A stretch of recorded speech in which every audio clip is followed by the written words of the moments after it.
But some things defy change. A packed house, bone-crushing crashes, and bar-to-bar excitement prevail.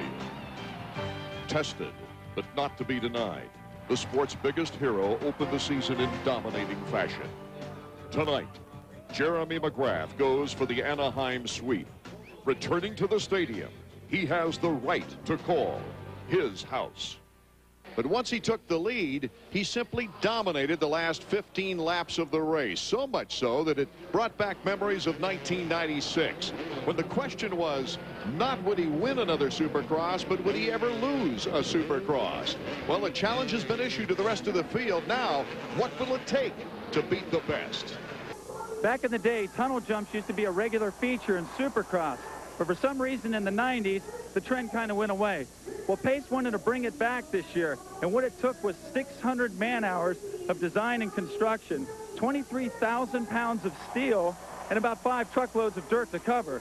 Now, the thing doesn't take very long to actually set up and disassemble, so they're also going to run it at Pontiac and at Minneapolis later in the year. How strong is this thing? Well, early in the night, most of the 250 class sat on top of it during the opening ceremonies. And if that weren't enough, former Supercross race winner and track designer Mark Barnett actually drove a gigantic bulldozer over top of this thing as if he were finishing a race. Check out the race for the whole shot.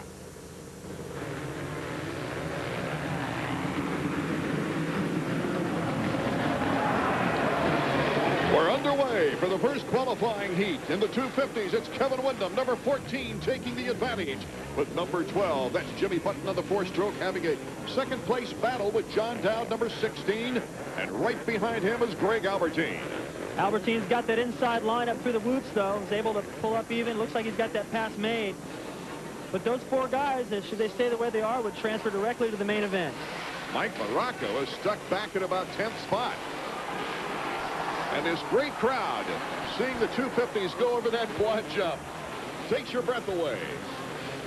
It's about 10 feet farther than what people are normally used to seeing. About another, I don't know, about 85 feet or so, I'd say. And these guys at some point in there in the middle are at least 35 feet off the ground. Kevin Windham.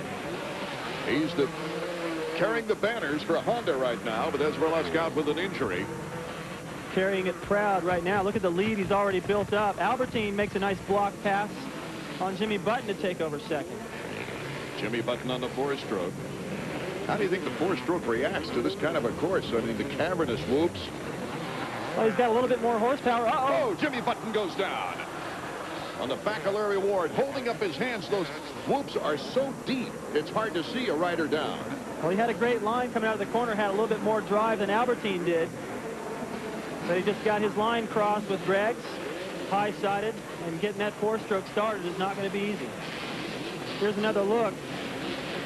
These guys are approaching the corner, coming off of a plateau over another jump. Jimmy came out of the corner in a different line, was trying to cross over, and they just got their wires crossed. Yeah, despite going down twice after moving up to 5th last week, he kept that engine running and finished in 6th. As we see our leader now, Kevin Windham. Windham with about a 3-second lead on Greg Albertine in 2nd place. Windham felt he didn't run all that well last week. However, he was encouraged because he landed on the podium, not riding well. Yeah, that is the good news. The bad news is he was a half a lap down from McGrath, who was only 2 more places ahead of him. Right now, Kevin's got it going on. He's got a 103 lap time as opposed to Greg, who we're looking at right now, at a 106. So he's pretty much outclassing everyone in this heat race the way he did last week. If he can ride relaxed like this in the main event, he should be okay. The battle for 5th is on. Heath Voss and Mike Larocco trying to move up through the ranks and get into the top 4. Right now it's Windham, Albertine, Dowd, and Phil Lawrence, number 50, the veteran, in front of Voss and Larocco. There's Larocco, number 5. This is the bubble. Larocco has got to move up. Larocco has got to get past Heath Voss and Phil Lawrence to make it to the main event. Otherwise, it's on to the semi. He does not want to end up there after finishing 2nd. Jeremy McGrath's on the starting line for the next heat. He's going to see that Larocco's having a tough time, and that was his closest pursuer. Kevin Windham is our leader. The race to the checkers when we return with more. Welcome back to EA Sports Supercross from Anaheim, California. Our leader is Kevin Windham here in the qualifying race, the first of the evening. And Mike LaRocco has just made it into the 4th position, passing Phil Lawrence and grabbing that final qualifying spot for the main event. He hopes to hold on as we take a look at LaRocco, number 5. LaRocco with a good quick start, a good strong showing. 2nd place, the most encouraging part of his race opening the season last weekend was his 4th place start. And he didn't follow that up with a good start here. I think he may have been lined up a little bit too far to the inside. Greg Albertine in 2nd place. That could pay off for him in the main event, though, because the way this corner is configured here, I think a lot of guys are going to start to aim more to the inside. LaRocco already tested it. Probably hopes he can just get off that gate, get a quicker reaction time next time. Albertine collects with a... goes for the ride. And he'll have to go to the semifinal round. So everybody moves up. John Dowd into 2nd place. Mike LaRocco all the way to 3rd. And it puts Phil Lawrence back into the transfer position. Take another look. Greg Albertine losing control. He's coming through the whoops where it's very difficult to change your line. Thought he could just squeeze by the lap rider in those tough blocks marking the track. Not quite enough room, so he's going to have to go to the semi. Another angle. Now he's committed right there, thinking he had enough room. Wasn't even close. Bruno LeBlanc on the Kawasaki, getting a piece of Greg Albertine as he tries to get back into the race. So Kevin Windham having an easy time of it now with about a 6.8-second lead on John Dowd. Everything Kevin does out there just looks so fluid. Guy works so well on the bike. It doesn't even look like he's trying hard. 2 laps to go for Kevin Windham.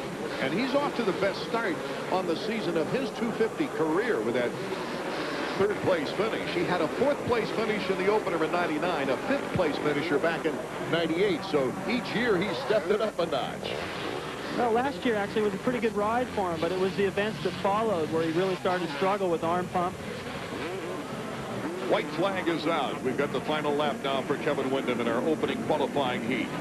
This is going to be the section right here, Art, that's going to give riders problems all night. I think the race can be won or lost through that section. It's the toughest section of whoop-de-doos I've seen maybe ever. They're deeper and farther apart than any I've ever seen, and the riders are really struggling with it.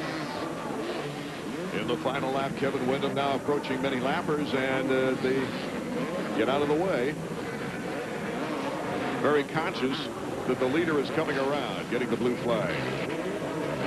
I find it interesting that Kevin's best lap in his heat race was a 1:03. Right now, he's just cruising around, taking his time, looking at the track, getting ideas for the main event later, and his lap times have only dropped a couple of seconds. Mike LaRocco at a 1:04 to Kevin Windham's 1:05 per lap. Watch this quadruple. 85 feet. They're serving pretzels up there, Art. If they're any longer, they're going to have a movie. This is a great fans track that they've put together. Very different from the first weekend, and Kevin Windham takes the checkers for the heat win. Welcome back as we get set for our 250 heat number 2. And it includes the big man, Jeremy McGrath. It's sideways. We're off and running. Let's take a listen.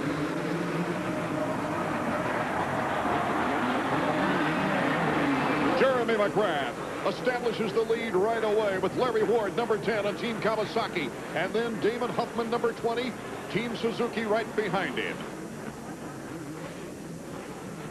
Little fishtail from McGrath coming out of the first corner. He went so wide against the edge of the racetrack, the back end kicked back over. He just turned that into a cross-up, Art. Nothing bothers this guy.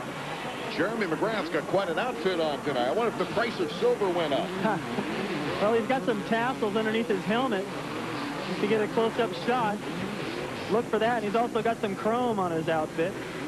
Haven't seen that before. Jeremy and his sponsors getting innovative, and why not? All eyes are on him. Kevin Windham in the first week of action had the fastest qualifying heat, with Jeremy McGrath winning the second qualifying heat. We'll see how the times compare here in the second round. Already through that whoop section before they go under the tunnel. Carmichael's down. That's at the end of the whoop section. He crashed there in the final lap of practice. Had some problems and was a little concerned with it, and it bites him in the first lap of the heat race. So it looks like the semi for Ricky. He was in 5th place when he went down. Here it is again. He's trying to run it over to the right just to have somewhere else to go from all the guys in front. He rode it out for a pretty long time, but didn't stay on. Landing on that sore shoulder. And our leader is the 6-time former champion and defending champ, Jeremy McGrath. McGrath really cutting a good lap time as Larry Ward now is about a half-second behind. In second place, Damon Huffman still in third, but Tortelli in fourth, and Carmichael now is no longer in fifth. Now watch Jeremy attack that whoop section, staying right on the tops. I can't even, it would take me all night to tell you how hard that is to do. The first lap through there, we saw Larry Ward try to do that. He got about halfway through and started hitting the whole bump, lost all his momentum, and that's where Jeremy's making all of his time. Damon Huffman, number 20, trying to put some pressure on second place as Tortelli, number 21. Boy, Tortelli's really improved. He came over here as a learning experience in Supercross with great credentials in the outdoors, of course, a multi-champion in the World Motocross Championships. But if the first round is any indication, Sebastian is picking up on this Supercross pretty rapidly. He is, and he really just came in here quiet as well. I mean, I don't think very many people, myself included, expected him to be up on the podium or anywhere close, but he was very close to his teammate Windham in fourth. Tortelli trying to put the heat on Damon Huffman, number 20. Huffman moving back to Team Suzuki after 3 seasons with Kawasaki. He's struggling really to regain the form that he had when he won back-to-back 125 titles on that Suzuki in 94 and 95. Tortelli with a good hop on that final 2, but Damon Huffman getting good momentum through the berm. I think Damon's good spot out here on the racetrack is that huge section of whoops, which most riders, I think they come into the corner before that and take a deep breath and go, okay, here we go again. For most guys, 20 laps through there would be enough. And I think Damon's able to relax a little bit. He's taller, and he lets that bike work underneath him very well. Jeremy McGrath, his teammate Tim Ferry, is having a tough time of it. Let's check it out in the whoops. Number 15 on the Mazda Chaparral Yamaha. Well, that was just a case of he didn't really make a mistake there. He just went a little bit wide, and the bales, maybe somebody before him had flipped one of those. Front, yeah. Yeah, brought him out in the track. He should have really been paying attention and cut that a little tighter, though. Well, McGrath is clipping off laps a second faster than the second-place rider, Larry Ward. And Damon Huffman going through those whoops beautifully. Not bad, and you can see what happens at the very end with some of those guys, even with McGrath. They get to the last 2 or 3, and they get bailed out by that section ending. So our leader continues to be Jeremy McGrath in our second qualifying round here this evening. The checkers will be flying when we return.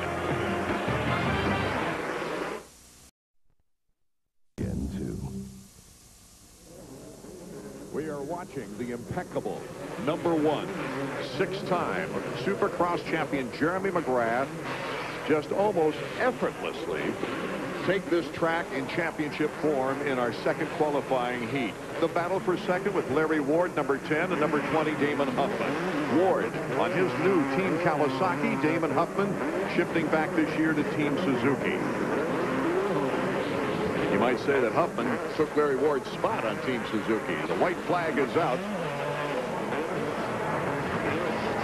And it's amazing, too, in our final lap of action, as we watch the second and third place riders, that Brock Sellard's a 125 rider, similar to Stefan Roncada in the first qualifying heat. Looks like they might pick off the transfer spot out of the initial qualifying.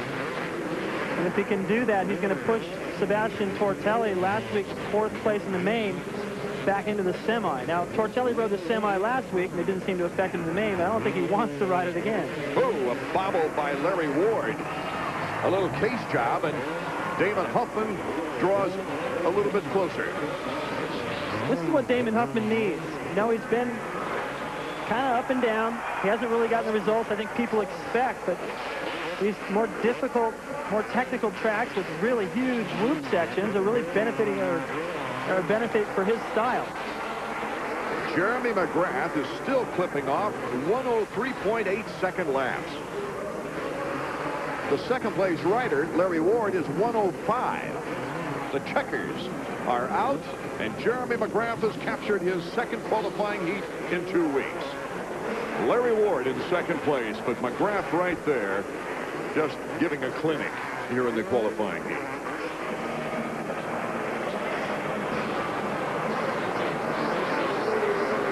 Down to Davey. All right, Jeremy, first of all, tell me about this helmet. Yeah, every year at Anaheim, Troy and I kind of come up with something silly, and, you know, this year it's dingleberries around the bottom, and, you know, I just kind of came out with the chrome, no fear stuff, and it's working. Everyone's staring. You're right, it was working. Those are some of the fastest laps we've seen tonight. You just keep knocking them off. Yeah, I would like to thank Yamaha and Chaparral Mazda 800 Collect. This week we did a lot of hard work on starts, and, you know, it's really, really helped because I got the horse out that time, and I felt really confident on the gate, and last week I didn't have that. Good job. We'll look for you in the main. Thank you very much. Another look at the champion before we leave you, and we'll take an inside look at Amsoil Honda's Mike LaRocco when we come back to Anaheim.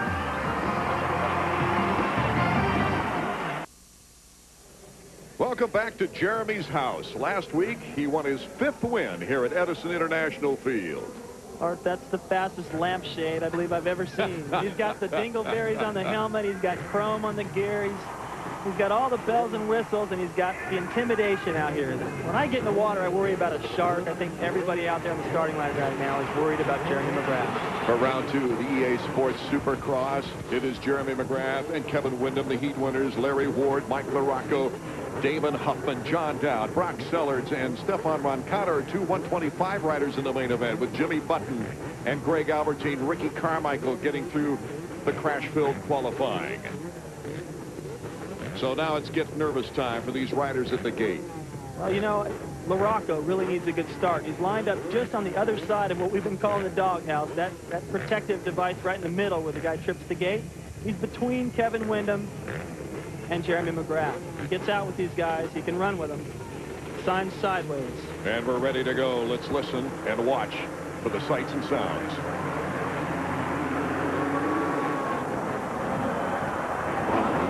It's David Vuillemin, number 931. Jeremy McGrath in second behind the young Frenchman. Carmichael right in there, sneaks in front of Kevin Windham. Looked like Kevin had a great start. He made a couple of mistakes right there in the beginning, let a couple of guys by, including Jeremy McGrath. Running dead last right now is Sebastian Tortelli, who went down the first corner. David Vuillemin, can the youngster hold off number 1, the 6-time defending champion, Jeremy McGrath? And my answer is absolutely. He's done it in World Supercross. This is a little bit different, but Vuillemin, this should tell the story right here through the whoops. If he can get through there as fast as McGrath and not make mistakes anywhere else, it's going to be tough for Jeremy. Here's another look at the start.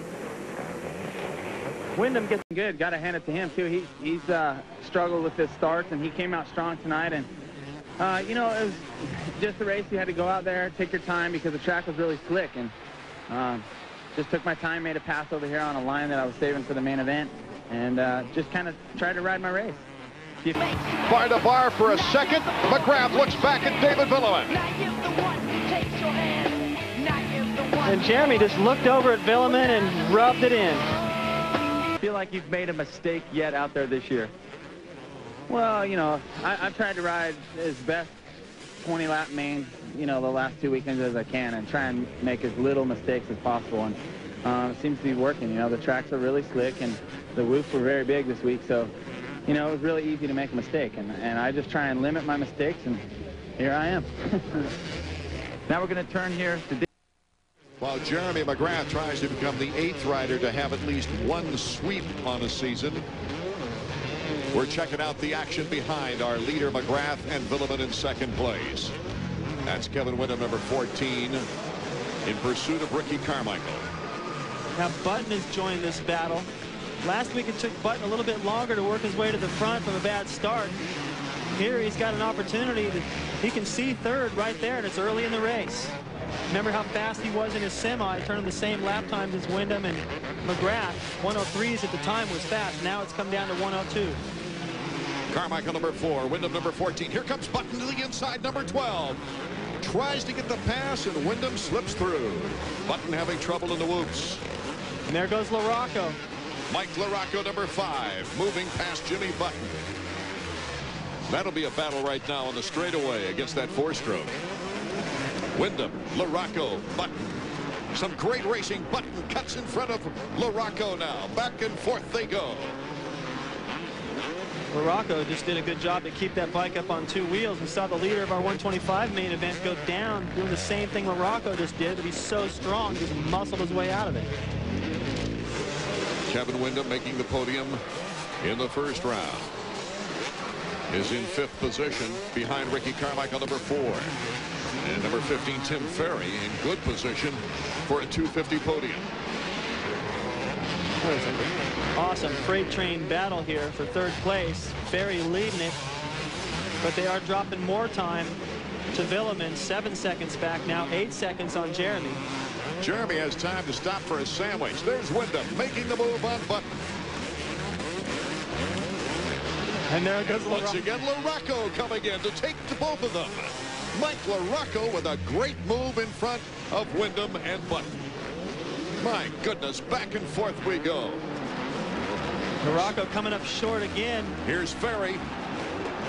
The race is on between Button and Ferry. Number 12 cuts to the inside.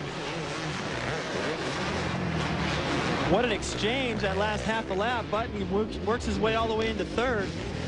Ferry made a mistake, which helped set that up, but LaRocco, I think, and Button are the fastest of this group right now. Ferry trying to hold off number 5, Mike LaRocco. Boy, this is some great racing. Looks like if LaRocco can just hold his pace, wait for that whoop section, that's where he's able to make up his time, see if he can go to the inside of Ferry. LaRocco leading Kevin Windham, number 14. It's Button, Ferry, LaRocco, and Windham. Watch LaRocco to the inside. Mike LaRocco trying to squeeze through Ferry. They rub some plastic. He almost made that double pass again. This is a great tribute to the track builders, David Bailey. Button. Did he stall out? Yes, he landed, cased it hard right on the top of the jump, stalled the engine. And there goes that whole freight train battle that he was at the front of a moment ago. So Jimmy Button dropping out of 4th place. And our leader continues to be Jeremy McGrath, who's going to airmail this one in. David Vuillemin in 2nd place. Vuillemin is about the length of that whoop section behind now. And you know, I'm impressed. Ricky Carmichael has just ridden a steady pace and is still ahead of this battle right here in 3rd. Button was part of the battle before this replay. LaRocco goes to the inside, and he's going to not get the drive to jump this double. Button figures, I'll try it. Ouch. Tried to bump start it right there. Kevin just squeezing by on the inside.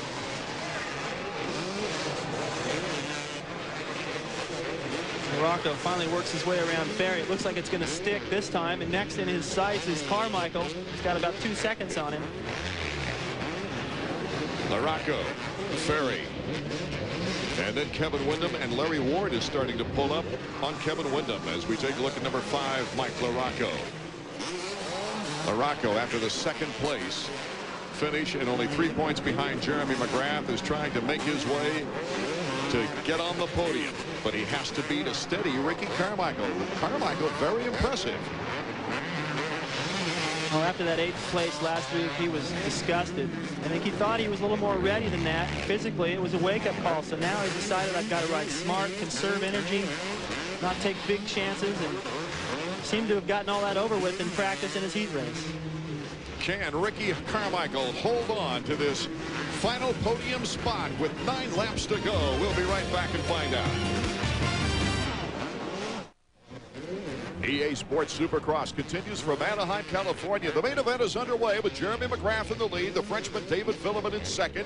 They've pulled away from Ricky Carmichael in third. Carmichael is trying to gain his first 250 podium. And right behind him is the charging Mike LaRocco. You know what I'm noticing here, Art, is these guys approach the over-under, and right after that the whoop section where LaRocco has got that inside line down the right side. That's where I'd look for him to make his move on Carmichael. Everywhere else they're about even, but this section right here they're approaching. Watch LaRocco on the right. Carmichael goes to the left. LaRocco zipping through the whoops. Good call, David Bailey. He cuts to the inside. Can Carmichael come back like he did on McGrath in the first round? Oh, LaRocco, what a move. That's just strength. You've got to go in there. You've got to commit. You've got to go in there and just pray a little bit. You don't stick that front wheel down to the bottom of one of those bumps, because if you do, you're over the bars. Carmichael's already taken 2 trips over the bars tonight. I don't think he's willing to take more chances through there. He just gave that to Mike. Love to get a look at that in the whoops as Mike LaRocco on the right, Carmichael on the left.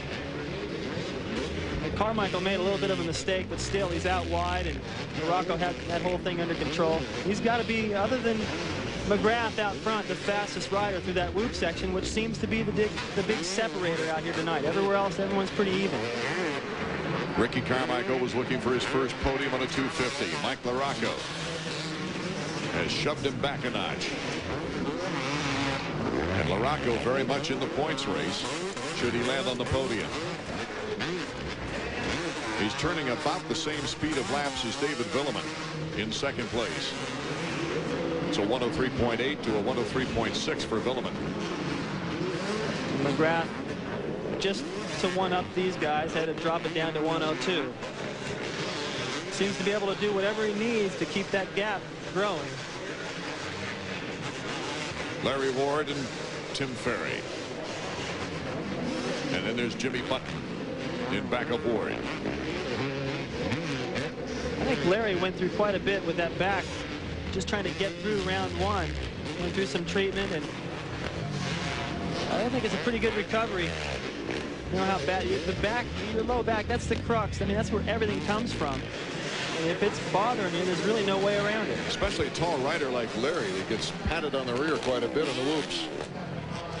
Could be probably hurting in the last 5 laps of this race. That'll be obviously to the advantage of Button. McGrath leading by 11.4 seconds. LaRocco 23.3 back of the leader. So a pretty well-defined 1, 2, and 3 here in our second round at Anaheim. But 4, 5, 6, and 7 yet to be determined. Button having trouble in the whoops, giving some breathing room to Larry Ward. Let's go back to our leader now, Jeremy McGrath, who's run a near-perfect race. There he is, perfect on the downside. He doesn't even need good suspension. He doesn't even compress it. Right on the top of these whoops. Every lap, no mistake. Doesn't even need to put his foot down for balance through the corner. We come out of here, wheelie over that little step up. Over the double, no problem. Right onto the downside. Only 2 laps to go for Jeremy McGrath to gain number 62. He is so solid. I mean, you can't tell which lap is which. It almost looks like we're showing the same lap over and over again, and his lap times show the same thing. Not much of a fluctuation between 102, 103 area. You know, a lot of people said he took the offseason off, but he really didn't.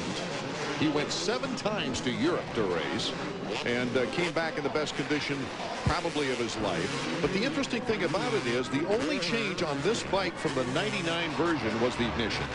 Everything else is the same, exact same settings that they ran last year.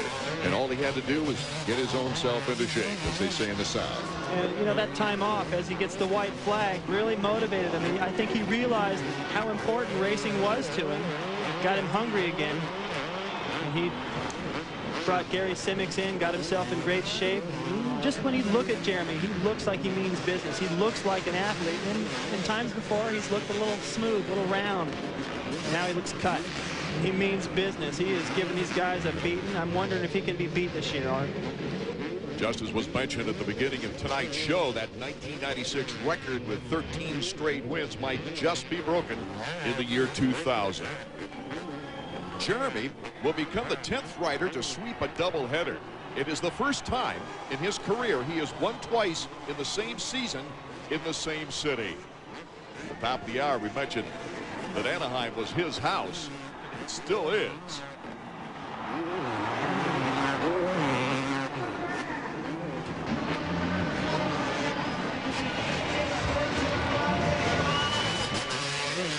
Pure excellence. Jeremy McGrath takes the checkered flag for the second time in 2 rounds in the year 2000. It is his second win of the year, his 62nd win of his career. Still battles going on, though, as David Vuillemin is pretty free and clear for second place. Mike LaRocco in third. But right now, we've got the battle for 6th and Larry Ward involved, number 10 on Team Kawasaki. His had to reach down deep. I know he's not 100%. And Button, you got to worry about Button when he's back there, and Larry was able to hold him off. There's the checkers for Larry Ward in 6th position, Jimmy Button in 7th. Checking out our winner, Jeremy McGrath.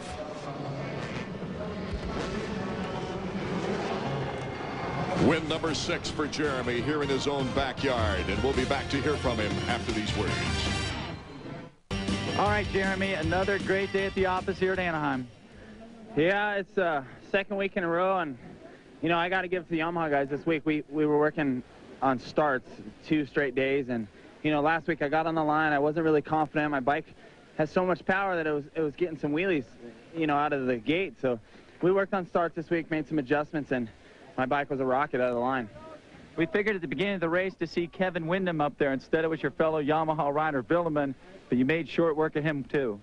Well, David was riding good. Got to hand it to him, too. He's struggled with his starts, and he came out strong tonight. And, you know, it was just a race. You had to go out there, take your time, because the track was really slick. And just took my time, made a pass over here on a line that I was saving for the main event, and just kind of tried to ride my race. Do you feel like you've made a mistake yet out there this year?